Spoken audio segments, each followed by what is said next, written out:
नमस्कार दोस्तों, SM knowledge hub पर आप सभी पेरेंट्स का बेहद स्वागत है। जैसा कि पेरेंट्स आप सभी को पता है कि केंद्रीय विद्यालय सत्र 2025-26 एडमिशन्स के लिए हम स्टेप बाय स्टेप आपको गाइडलाइंस प्रोवाइड कर रहे हैं। जल्द ही नोटिफिकेशंस जारी होगा और क्लास 1 में ऑनलाइन रजिस्ट्रेशन स्टार्ट होंगे। लेकिन जो एडमिशन का क्राइटेरिया रहता है, चाहे वह बाल वाटिका 1 to 3 हो, चाहे क्लास 1 to 12 हो, जो डॉक्यूमेंट और सिलेक्शन का प्रोसेस रहता है, वह प्रत्येक and each and every class same रहता है। चाहे कैटेगरी वहां पर 1 to 5 एप्लीकेबल हो, चाहे कैटेगरी 1 to 6 एप्लीकेबल हो, चाहे आप आरटी कोटे से अप्लाई करें, प्रत्येक क्लास के लिए जो सिलेक्शन का प्रोसेस रहता है वह सेम रहता है।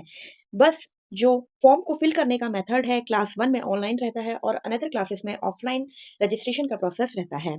तो आज की वीडियो रिजर्वेशन का क्या क्राइटेरिया केंद्रीय विद्यालय ने डिसाइड किया हुआ है, इसको लेकर हम डिस्कस करेंगे। क्योंकि कुछ पेरेंट्स कंफ्यूज हैं कि मैम हम ईडब्ल्यूएस कैटेगरी से बिलोंग करते हैं या हम कैटेगरी 2 से बिलोंग करते हैं या जनरल के लिए कितनी सीट्स है। तो आज की वीडियो में उन सभी पेरेंट्स के डाउट को क्लियर करने के लिए लेकर आई हूँ।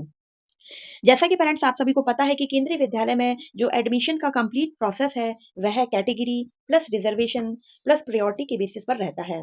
उस इसके साथ साथ एडमिशन कंप्लीट हो जाने के बाद में अगर कुछ वैकेंट सीट्स रहती हैं तो उस पर जनरल कैटेगरी से भी एडमिशंस होते हैं। तो मैं स्टार्ट करती हूँ पेरेंट्स। सबसे पहले हम बात कर लेते हैं आरटीई कोटा। आरटीई कोटा क्या होता है, कौन कौन से पेरेंट्स इसमें एलिजिबल रहते हैं, हमने कंप्लीट वीडियो अपने चैनल पर डाला हुआ है, आप वहां से चेक कर सकते हैं।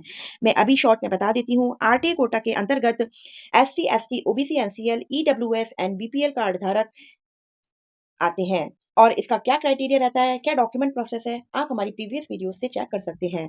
तो प्रत्येक सेक्शन में यानी कि एक क्लास में जो स्ट्रेंथ रखी जाती है बच्चों की, वह 32 बच्चे एक सेक्शन में रखे जाते हैं। लास्ट ईयर जो स्ट्रेंथ थी उसको 40 से घटाकर 32 कर दिया गया था। अब आरटी कोटे से कितने एडमिशन होते हैं, 25% का जो रिजर्वेशन है ईच एंड एवरी सेक्शन वह आरटी कोटे से एडमिशन रहते हैं। यानी कि अगर एक क्लास में 32 बच्चे लिए जाते हैं तो 8 जो सीट है प्रत्येक सेक्शन में वह आरटीए कोटे से बच्चे लिए जाते हैं। उसके बाद में हम एससी कोटा बात कर लेते हैं। तो एससी कैटेगरी से 15% का रिजर्वेशन रहता है ईच एंड एवरी सेक्शन। यानी कि जो 5 सीट्स होती हैं 32 में से वह शेड्यूल कास्ट कैटेगरी से लिए जाते हैं। उसके बाद हम बात कर लेते हैं एससी एसटी, यानी कि इनका जो रिजर्वेशन कोटा है वह 7.5% का रहता है। शेड्यूल ट्राइब, इसमें जो 2 सीट्स का क्राइटेरिया है वह एसटी वाले बच्चों के लिए रखा गया है। देन हम बात कर लेते हैं ओबीसी एनसीएल से, जिसमें 27% का क्राइटेरिया रखा गया है। यानी कि एक सेक्शन में 8 सीट्स जो होती हैं वह ओबीसी एनसीएल से बच्चे लिए जाते हैं।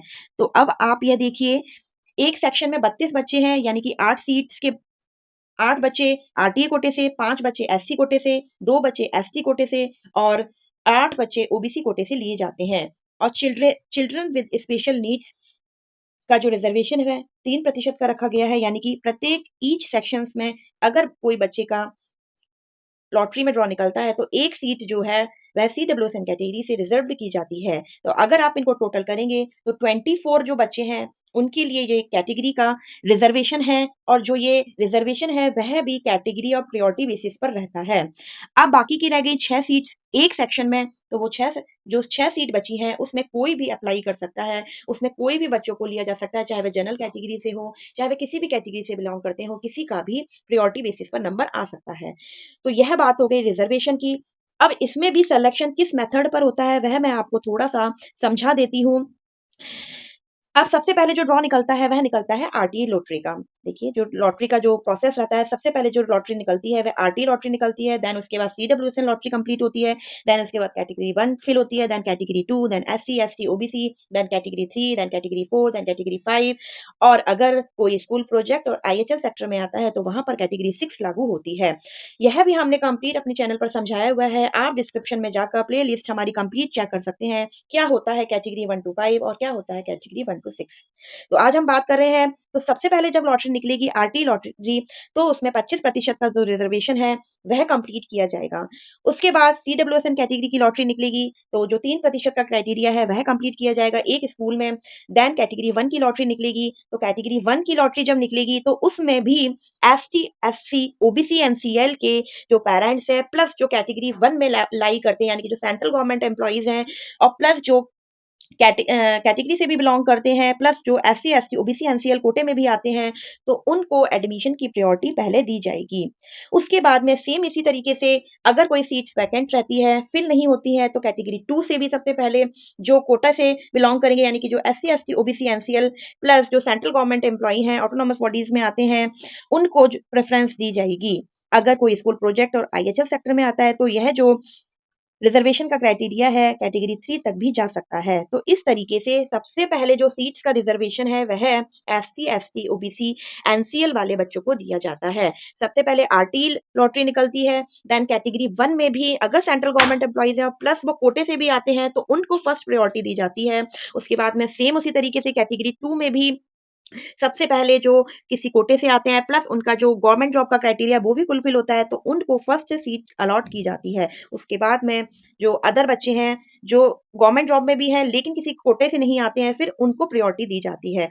तो इस प्रकार से कैटेगरी 1, कैटेगरी 2 और कैटेगरी 3 के बच्चे सेलेक्ट किए जाते हैं। देन उस प्रकार से फिर कैटेगरी 4 फिल की जाती है। देन उसके बाद में फिफ्थ जो लॉट निकलता है उसके अंतर्गत किसी भी कैटेगरी से आपने फिल किया हो, अगर कोई सीट्स वैकेंट रहती हैं तभी आपके नंबर आने के चांसेस रहते हैं।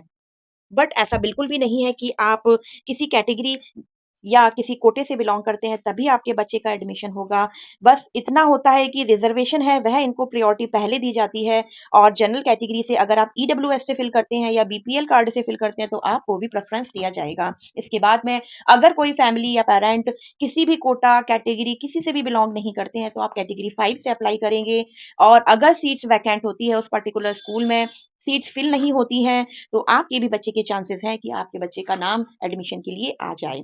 ऐसा बिल्कुल भी नहीं है कि जनरल कैटेगरी से एडमिशन नहीं होते हैं, बट पहले जो कैटेगरी किसी रिजर्वेशन उनको प्रायोरिटी पहले दी जाती है। उसके बाद में जब सीट्स वैकेंट रहती हैं उनको फिल करने के लिए फिर जनरल कैटेगरी के जो बच्चे हैं उनको सेलेक्ट किया जाता है। तो इस तरीके से एडमिशन का प्रोसेस केंद्रीय विद्यालय में रहता है, और सीट्स का कंफ्यूजन भी पेरेंट्स आपको दूर हो गया होगा। आप इस तरीके से कैलकुलेट कर सकते हैं कि एक सेक्शन में 32 बच्चे हैं तो किस हिसाब से सीट्स अलॉट की हुई हैं।